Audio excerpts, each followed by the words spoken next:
Hi, it's Ryan Boylston, your current Vice Mayor and City Commissioner. I am asking for your vote for City Commission Seat 3 on March 9th. The CRA in Delray Beach plays a vitally important role in our community. The agency helps create jobs, provides opportunities for housing, and is necessary for a healthy and successful city.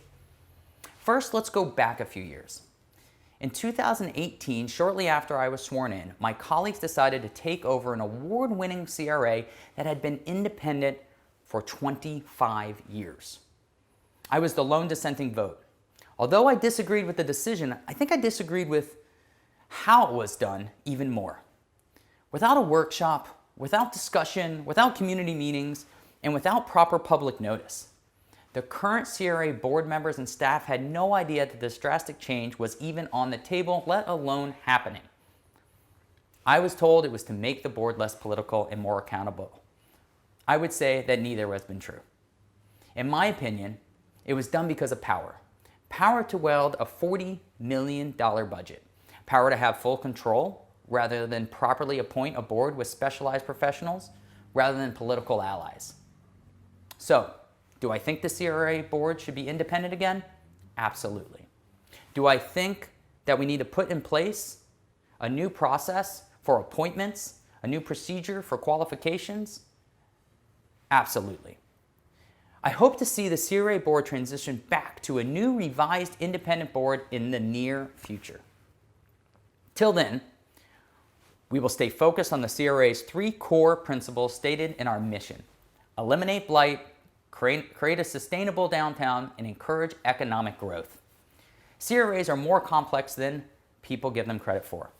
In the infancy stage, you can't just invest a majority of your funds into affordable housing, streetlights, sidewalks, parks, because you won't grow your tax base, and therefore you won't grow the CRA budget. I have to give a lot of credit to early board members for playing the long game. It is why we have the sizable budget we do today. Unfortunately, there is a downside. The downside is things end up moving slower in places it's needed most. That is why today you see that close to 75% of the CRA budget is invested in zones 3, 4, and 8, or the area we know as a Northwest-Southwest neighborhood, or the SET. I would like to see a large portion of our budget continue to focus on these areas, but ensure that we start spending more in zones 6 and 7. I was a big advocate for ensuring more than $10 million was allocated to Osceola Park after years of delays. I'm glad I won that important battle. I think it will be important for the CRA to leverage their funds to attract matching dollars from the state as well as the private sector, to build homes, to create jobs, to ensure our residents are able to build wealth and rise with the investment in concrete. To paraphrase author Jeff Speck, the old model invested in the 3 Bs: banners, bandstands, and bricks. The new model is investing in people. What he meant by this is that the old model invested in marketing, events and sidewalks, buildings, etc. In most cases, this had one of 2 outcomes. It either beautified the area and failed to actually change any lives of the people in the area, or it succeeded by gentrifying the neighborhood completely. And I think you would agree that that's not success. This is why the adoption of the SET transformation plan was so important to so many residents, and why I fought so hard to get it adopted. So what do I want to see the CRA do over the next 5 years? I want them to be smarter. I want them to invest in people as much as they invest in infrastructure. Yes to the new Pompey Park, yes to the new alleyways, yes to housing, but also yes to business grants, yes to home ownership, and yes to enhanced educational opportunities. We have moved the needle over my last 3 years, but we need to continue moving forward and keeping up with what our community needs and what we are meant to do as a CRA. Thank you for joining me for this discussion. I welcome any additional questions via email or phone, and remember on March 9th to vote for stability, civility, and professionalism. Hello, Delray Beach. This is Mitch Katz, your candidate for Delray Beach City Commission, Seat 3. This is our next question in the series, which is in regards to the CRA, the Community Redevelopment Agency.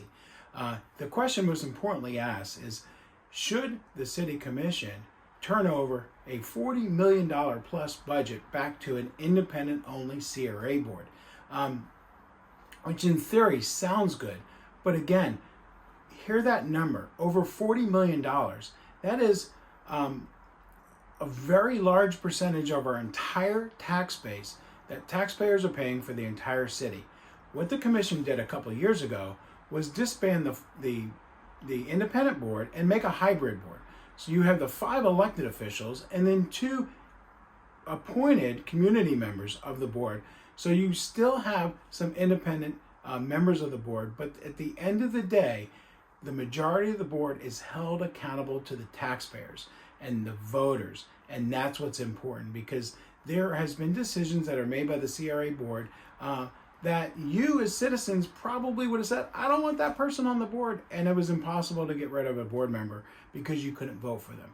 Well, now, if you're not in favor of decisions that the CRA board members make, you get to vote them out at the next election. And that's the way it should be.